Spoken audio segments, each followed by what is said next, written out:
Olá, é com muito prazer que participo neste congresso tão importante da Associação Portuguesa de Reiki, Monte Kurama, a convite do meu querido João Magalhães, que, sabendo que eu ia estar na Índia, achou que ainda assim valia a pena, com um vídeo, ter a minha intervenção no congresso. Agradeço-lhe muito e também agradeço a todos que tenham a paciência de me ouvir agora durante algum tempo. Estou no Osho International Meditation Resort, a trabalhar na Osho University, a ensinar Reiki, a trabalhar com Reiki e também com constelações familiares e outras técnicas que eu utilizo. E pensei que ia ser talvez menos monótono para vocês. Temos uma espécie de uma entrevista, porque a Aridasi está comigo e ela faz parte da minha equipa no Centro de Meditação em Lisboa, e então vamos dar a este vídeo um formato de entrevista. Espero que seja mais agradável para vocês e, por mim, estou encantada. Olá, Aridasi. Olá, Inácio. Eu também estou encantada e por poder fazer algumas perguntas, porque gosto também eu de ouvir sempre o que tenho para nos dizer sobre Reiki. Muito obrigada. E começo por perguntar, ou para pedir, para nos falar um pouco de si enquanto profissional de Reiki. Como é que chegou? Qual foi o seu percurso anterior? Como é que foi o percurso até chegar? Sim, é um percurso que faz sempre sentido referir, mas que talvez aqui, tratando-se de um encontro que tem, que está mais focalizado no tornar-se profissional, pode ser também interessante perceber como é que eu chego ao Reiki e como é que me acontece depois vir a ser uma profissional. E começa como aconteceu com muitos outros mestres de Reiki no mundo inteiro, que foi, eu tive um tumor no fígado e, portanto, fui operada há 17 anos. E a minha saúde depois da operação, apesar de ter demorado um pouco, continuava bastante frágil.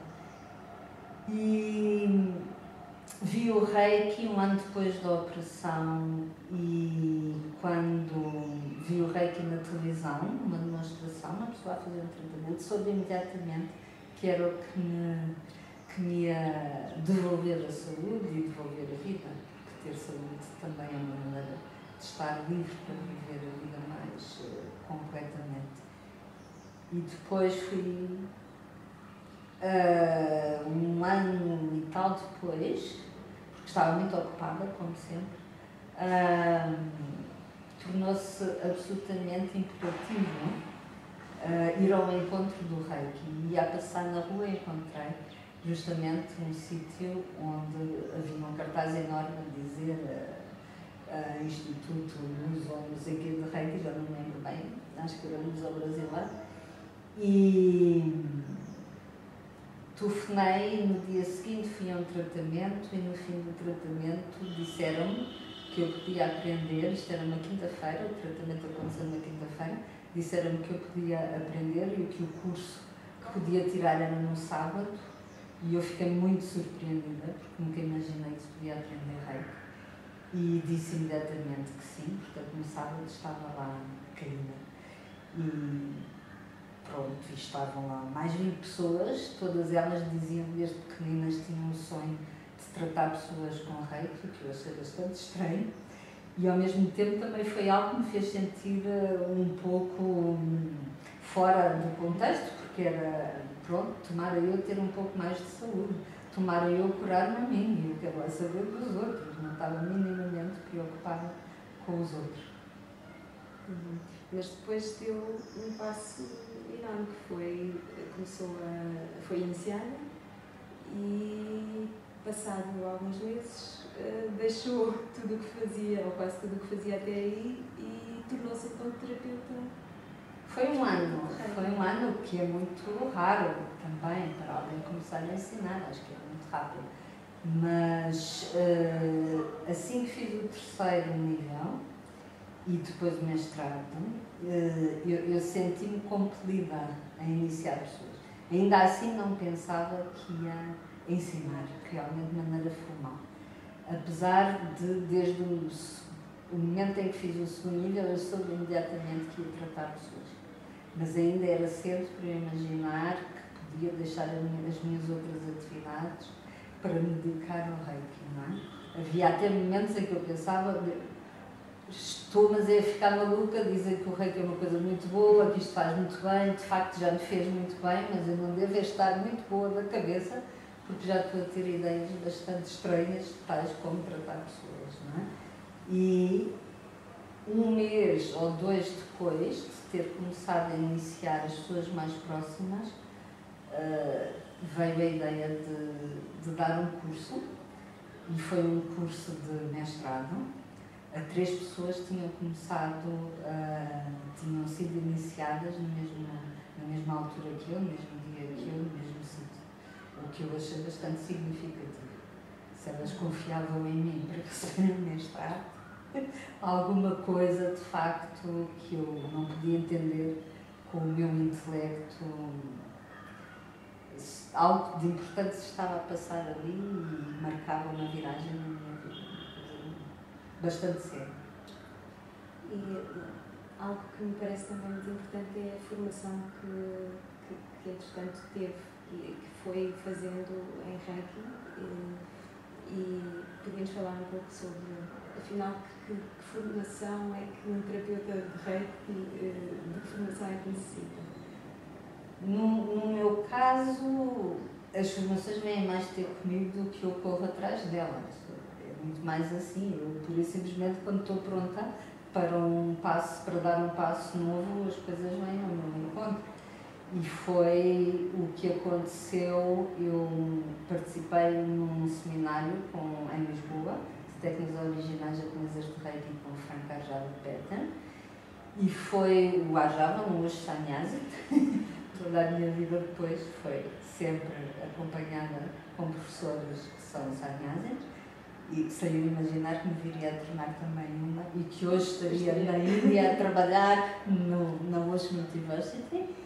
E o Arjava veio trazer todo um manancial de informação sobre o Reiki original, do ponto de vista histórico, técnico, etc. Ele próprio tinha recuperado até o manual de Reiki do Usui, e portanto também foi uma janela que se abriu à minha frente e disse: espera lá que há muito mais Reiki para entender e para aprender do que parece com os cursos de Usui Reiki Ryotra ou Reiki tradicional, que foi o que eu fiz inicialmente, e a partir daí, um ano mais tarde, ele, que estava no Japão há 12 anos, voltou para Düsseldorf, que é a cidade natal dele, e eu vi-me compelida a ir fazer um mestrado da Reiki Alliance com ele. Não era tanto por ser da Reiki Alliance, era pura e simplesmente por ser com ele que fazia uma ponte entre o Reiki japonês original e o Reiki ocidental, que muita gente nem sequer lhe chama Reiki ocidental, ou não tem a noção de que aquilo a que chamam Reiki Usui tradicional é Reiki ocidental.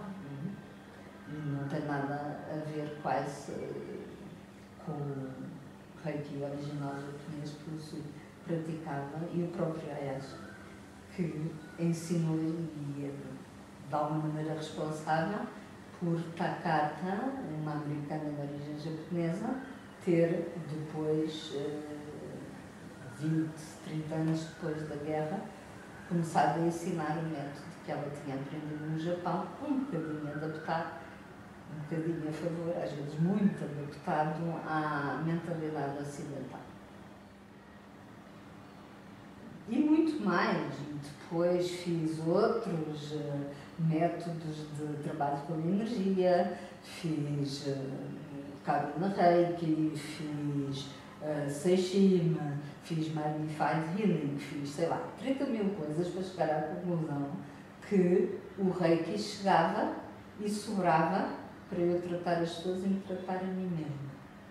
Então também foi bom ter essa experiência, porque hoje sei do que é que estou a falar quando digo às pessoas que talvez seja mais interessante aprofundarem e praticarem sobretudo o Reiki, e para saberem com o que é que estão a lidar e como é que o Reiki funciona, como é que ele cura, qual é terem um conhecimento também por dentro. Como é que se pode fazer esse aprofundamento? Com prática, acima de tudo com prática. Não é que a contextualização cultural, histórica, etc., tal como eu depois a partilhei com as pessoas no meu livro, não é? Que é resultado de uma reflexão de vários anos, não é que isso não seja interessante e importante, mas, na essência, o que conta no Reiki é a prática. A prática, primeiro, sobre nós mesmos, porque, tal como o Sui dizia, e tenho uma entrevista com ele em que ele afirma, se não te curas a ti mesmo, como é que queres curar os outros? Esse parece-me ser uma das principais características essenciais para um terapeuta de Reiki. Começar. Eu acho que é fundamental.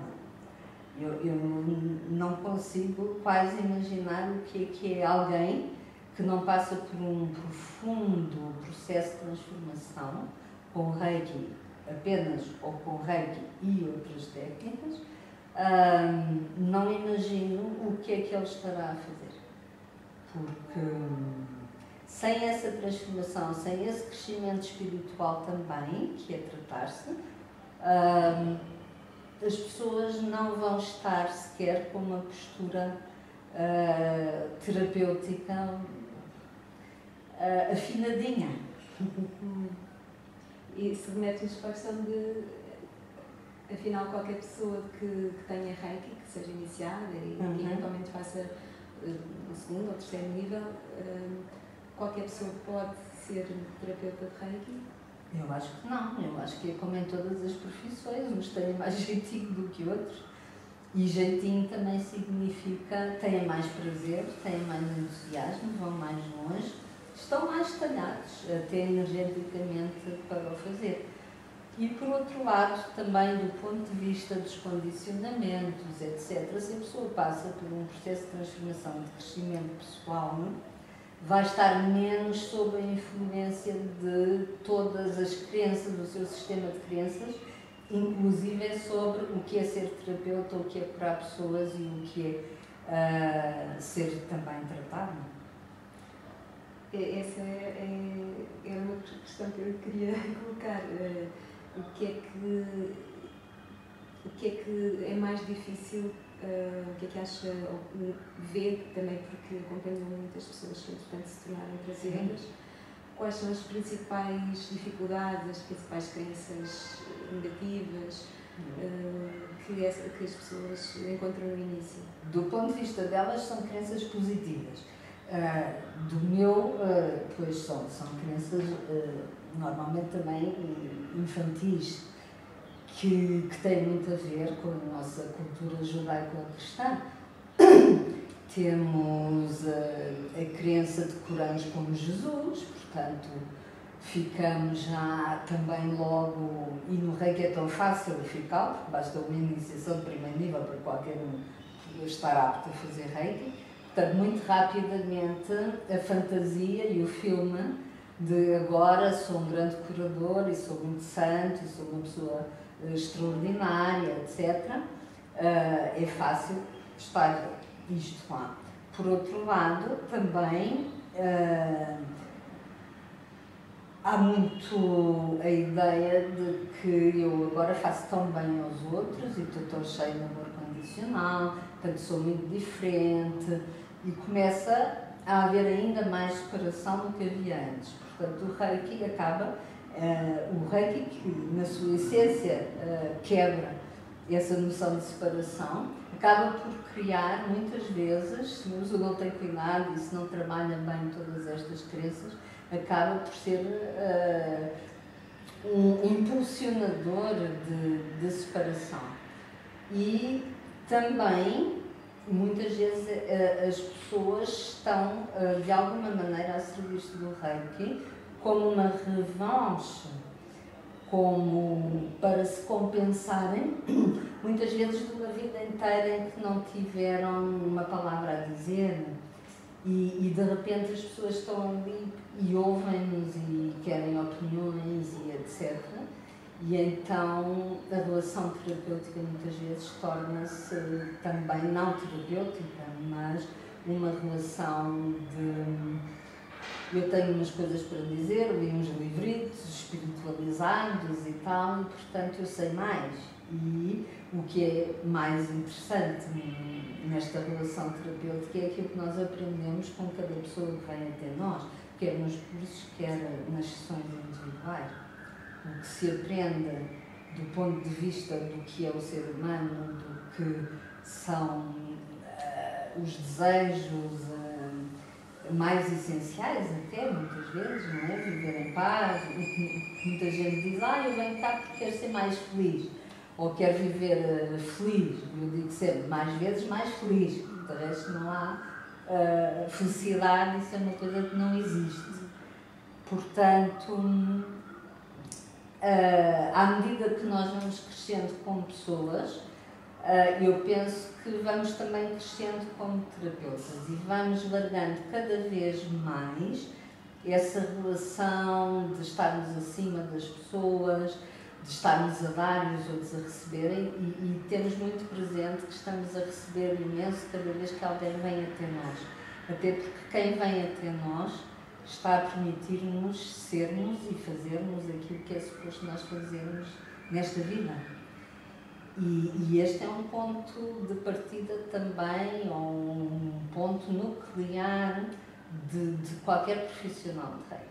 E sem ter estas coisas bem claras e bem definidas, não há sucesso sequer na atividade. Não pode haver sucesso. Até pode haver pessoas que vêm, muitas, mas mais cedo ou mais tarde é muito difícil manter a velocidade de trabalho e de expansão do trabalho. Porque também é um desgaste para, desgaste para a pessoa e não está, no fundo, a dar aos clientes, às pessoas que vêm até ela, aquilo que elas vêm à procura. Pois é que ser terapeuta de Reiki não é ser um professor espiritual. É apenas ser um veículo para que algo que a pessoa quer fazer acontecer, aconteça. E enquanto nós não percebemos que podemos estar ali não sei quantas horas, dias seguidos, anos, e não vai acontecer praticamente nada, a não ser que o cliente, eu gosto de chamar cliente sublime, não é por acaso que eu estou a chamar cliente, que é apenas aquilo que o cliente quer que vai acontecer na vida dele. Então eu já vi muitos alunos meus muito frustrados porque trataram pessoas e afinal, com tanto amor, com tanta dedicação, e afinal eles não se curaram. E não percebem que eles não têm nada para dizer, nem para se intrometerem num processo de crescimento e de cura que pertence ao outro. E isso é que é difícil, não ter desejo de cura do outro quando se é terapeuta.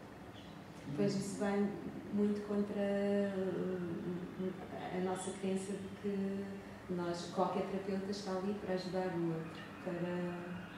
Mas é só na medida em que o outro quer ser ajudado. Então, se não tem isso claro, fica frustrado e muitas vezes, inclusive, acaba por deixar de trabalhar com o Reiki. Mas o próprio Reiki traz esses desafios que é para ver quem é contínuo ou não, que é tão difícil, também é um grande desafio diário, até para continuarmos a ter bem presentes o nosso ego, as nossas fantasias espirituais e de poder e de influência sobre o outro, que é difícil, de facto, ser um profissional. Mas é deste ponto de vista, não é do ponto de vista de outros pontos de vista que as pessoas pensam que são mais importantes. Esses depois por si mesmos resolvem-se. não sei se é isso que está a referir, mas um dos problemas que as pessoas veem à partida para ser, quando pensam ser profissionais, é a questão financeira. É como é que eu vou sobreviver. Então eu vou explicar qual é o meu segredo. Qual foi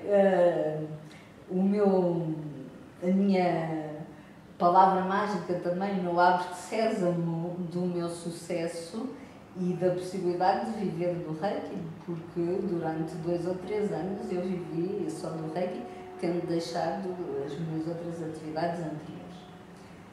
Quando eu entendi que de facto praticamente não tinha escolha, quer dizer, podia dizer que não, mas a minha vida não ia expandir-se muito. Quando eu percebi que era mesmo a missão de vida trabalhar com o Reiki, houve como uma negociação com o mundo espiritual. E houve uma coisa que é, essa negociação passou por uma coisa que era a parte financeira. E então eu expliquei à existência, à vida, que me pôs aqui, que eu aceitava de facto cumprir essa missão, entre aspas, ou pronto, o que eu vim cá fazer, entre muitas outras coisas, não penso que vim cá só fazer bem. E aceito, mas com uma condição: não vou mudar o meu nível de vida. Portanto, eu tenho de ganhar o mesmo dinheiro, ou mais, do que ganhava antes com as minhas outras atividades. E eu sou alguém que sempre ganhou muito dinheiro desde muito cedo. Comecei a trabalhar com 17 anos. Comecei a dar aulas de francês no Instituto de Línguas aos 17 anos e já ganhava muito dinheiro nessa altura. E isso concretizou-se. E isso concretizou-se, porque nós é que criamos a nossa vida, não é? Como hoje se diz, a vida não tem nenhum significado a não ser aquele que nós lhe damos. E eu às vezes acrescento, é como se fosse uma taça vazia. E depois nós pomos lá aquilo que queremos. E cada vez que nós fazemos uma afirmação à existência, a vida depois traz-nos exatamente o que nós estamos a escolher. Portanto, nós somos criadores da nossa própria vida.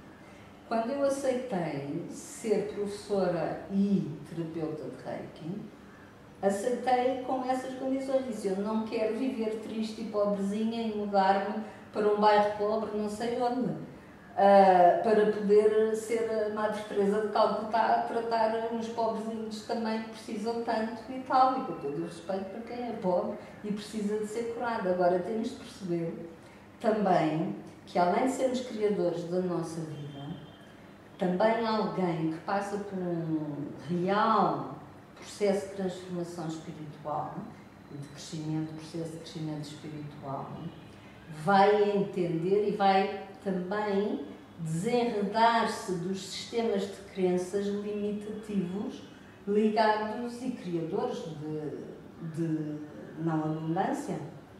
Porque quanto mais receptivos nós estamos para todas as forças da vida criadoras de tudo, nós sabemos que a parte material é igual à espiritual, que não há clivagem entre o espírito e a matéria. Então, se eu estou rica do ponto de vista espiritual, eu não vou necessariamente estar rica, aquilo que nós no Ocidente achamos que é ser rico em termos financeiros, mas vou pelo menos ter dinheiro para eu fazer tudo aquilo que necessito e para viver de uma maneira agradável e que me permite também ter alegria, estar contente, não me preocupar com as contas de fim de mês, porque estar a tratar pessoas, a pensar e depois como é que eu vou ao supermercado fazer compras e dar comida às crianças, quando se tem crianças, que eu não tenho, mas imagino, todas estas questões são, do meu ponto de vista, coisas a resolver antes de começar a trabalhar como terapeuta. O que é que consegues ou que é que diria uma pessoa que quer começar, o que é que lhe diria, tem isto em atenção, tem aquilo em atenção? Perseverança. O Reiki traz também muitos testes quando nós começamos. Então, muitas vezes, há alturas em que não temos clientes, por exemplo. E é aí que se nós sabemos de facto que é aquilo que desejamos e que é aquilo que vem ao nosso encontro, continuamos. E ao continuarmos, mais uma janela se abre. E de repente há uma fornada de gente que começa a aparecer. Se eu começo a pensar, não vem gente, se calhar isto não é para mim. Se calhar eu também tive fantasias e achei que era, mas não, estava muito melhor, era dar aulas como antigamente, fazer as mil outras coisas que eu sempre fiz. Claro, aí as coisas não vão funcionar, porque nós vamos entrar numa energia de medo, de escassez, de falta de confiança. Portanto, eu acho mesmo que o segredo é, em primeiro lugar, é saber de nós para nós se aquilo é uma coisa irreprimível, que corresponde de facto à nossa natureza, se corresponde ao que nós queremos para a nossa vida e nos traz alegria e nos preenche de facto com toda a plenitude da existência, de estarmos vivos. Se houver brechas neste quadro, que não é idealístico, é melhor dar pequenos passos. Pode ser que um dia se esteja lá. Não estou a dizer para desistir logo, mas acho que isso indica que as pessoas têm de trabalhar mais sobre elas mesmas. Essa é uma das chaves. É uma das chaves do sucesso. É quando eu sou reiki e não estou a fazer reiki. Eu sou reiki e eu respiro reiki. Que é o que acontece comigo. Uma das características, quando olho para a Rajni e acompanho o trabalho que faz, uma das características que se impõe, que ressalta, é o facto de estar em contínua transformação. Há sempre mudança. E essa é também uma chave. Uma chave do sucesso. Não pares nunca de aprender e de te conheceres a ti mesmo também. O autoconhecimento, não é? A busca do nosso rosto original. Vamos a puxar o pezinho para o zero, sendo o nosso amigo Usui o responsável por tudo isto, um monge zen e não um padre católico. Que sorte, era logo uma pontaria enorme o Usui ser um católico, um cristão, etc. Como ainda hoje, estranhamente, do meu ponto de vista, alguns professores de reiki e terapeutas continuam a propagar. O Osho também era um grande admirador do Zen e tendo-se tornado... Mais, eu dizia, o que eu sou é Zen. Porque Zen é meditação. O que é que o Osho trouxe à sua vida enquanto terapeuta de reiki, enquanto mestre de terapeuta de reiki? O Osho veio ao encontro do meu ponto de crescimento.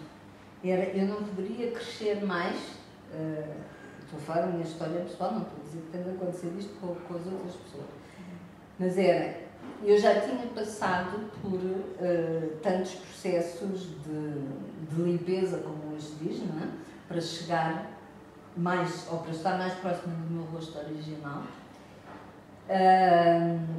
que era quase impossível eu ir mais longe com os mesmos métodos. Então, eu estava já com uma maturidade própria, muito consentânea com a vibração da energia do Buda, que é Osho, que é uma vibração de deitar abaixo ainda os resquícios de sistemas de crenças que me vinham de toda a minha história pessoal, da minha família e do meu país e dos outros países onde eu vivi em vários e ainda hei de continuar a viver em vários, onde a vida me levar, lá vou eu, não é? Agora estou praticamente a viver na Índia. E o Osho traz-me ir mais fundo ainda e partir mais pedra. Hammering on the Rock, que é o título de um livro onde estão transcrições de uma série de discursos que eu estou O que é que, para finalizar, deixaria como mensagem para todos os que estão a ver no Congresso? E que estão a sorrir, que eu sei que estou a ver, apesar de ainda faltarem 10 dias. O que é que eu tenho para lhes dizer? Tenho para lhes dizer que a chave é estar aqui e agora. Que tratar pessoas é uma enorme meditação, que tratar-se a si próprio é uma enorme meditação se for feita desta maneira. Isto é, estar de facto no aqui e no agora. Não estar a tratar alguém, estar a pensar que depois tem de ir à rua fazer não sei o quê, ou que se vai sair para jantar. É um entusiasmo e é alegria. A chave também, para mim, ao longo destes anos todos, ensinando tanta gente e tratando tanta gente, tem sido sempre, e digo nos cursos muitas vezes, que é: não há sítio nenhum onde eu gostasse ou quisesse estar mais neste momento do que aqui convosco, a ensinar Reiki. E também não há ninguém no mundo com quem eu quisesse estar mais do que convosco. E essa gratidão pelas pessoas que vêm até mim, as pessoas sentem-me. E essa gratidão é amor também. Um amor distanciado, não é um amor invasivo nem necessitado. Mas as pessoas sentem-me. E isso faz com que quem ensina e tem essa postura seja magnético, de facto. E uma vez as pessoas, depois de terem saboreado o que é ter um professor totalmente presente, totalmente ali, feliz, preenchido, etc., dificilmente querem ir para o outro lado, por exemplo, apesar de que não há competição. E isto também é uma coisa que eu quero dizer aos aspirantes terapeutas ou a alguns que têm menos anos de prática como eu, que é nunca olhar para o lado. Nunca se preocuparem com o que é que alguém está a fazer, ensinando ou tratando as duas coisas num sítio qualquer, porque o Reiki é cura espiritual, portanto nós estamos a ser veículos para uma corrente de energia espiritual muito específica, que corresponde também a uma tradição, inclusive, que é proveniente de vários caminhos espirituais, japoneses e não só. E já não sei o que estava a dizer, porque fiquei a pensar nos caminhos todos. E não olhar para lá. E não olhar para o lado. Não criticar, não se pensar também que se é menos ou que se sabe menos, porque o caminho de cada um é único. E tratar pessoas e ensinar pessoas com Reiki é também um caminho espiritual. Então o nosso caminho nunca é igual ao de ninguém. Então não interessa o que os outros fazem, nem melhor, nem menos bem. Nunca pensar que alguém nos tira clientes, porque só nós é que podemos perder clientes. Só a nossa atitude é interna e ela depois reflete-se na maneira como nós exercemos a profissão. Só nós mesmos é que somos os únicos responsáveis por tudo o que acontece no exercício da nossa profissão e também por perdermos clientes. Não há ninguém que nos possa tirar nada. Acha que respondi? Acho que sim. Acho que sim. E continuarem a estudar e a saber mais e a praticar e a aprender com pessoas diferentes também e valorizar os mestres, os professores que tiveram e têm e que possam vir a ter. E essa também é uma das grandes leis do sucesso em geral, nós sabemos, mas no Reiki, mais uma vez, a gratidão por aquilo que recebemos dos nossos mestres e deixo aqui também o meu grande agradecimento a Tadao Yamaguchi, meu mestre japonês, do Reiki original japonês, o Jukiden Reiki, com quem eu caminhei lado a lado durante muitos anos e que me ensinou muitas coisas. E depois, pelo meu crescimento, chegou o momento de dizer adeus, e é também preciso saber dizer adeus aos clientes, aos alunos, aos mestres, às vezes, porque quando nós somos nós próprios mestres, muitas vezes não podemos estar com outro mestre que não muda como Osho, que é o meu caso, e como não estou na televisão não lhe vou dizer, isso me permite.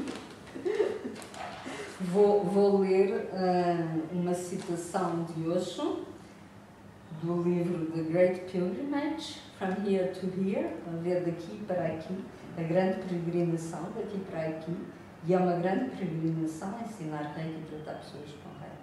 E então é de facto uma passagem sobre o que é ser terapeuta. O terapeuta está ao serviço da vida. Ele tem de criar valores de vida positivos, vivendo-os ele próprio, entrando nos silêncios do seu próprio coração. Quanto mais profundo for o vosso contacto convosco mesmos, mais profundamente conseguirão tocar o coração do outro. Ser terapeuta torna-se então uma alegria, pois o terapeuta passa a conhecer o íntimo do ser humano, um dos mais secretos lugares da vida.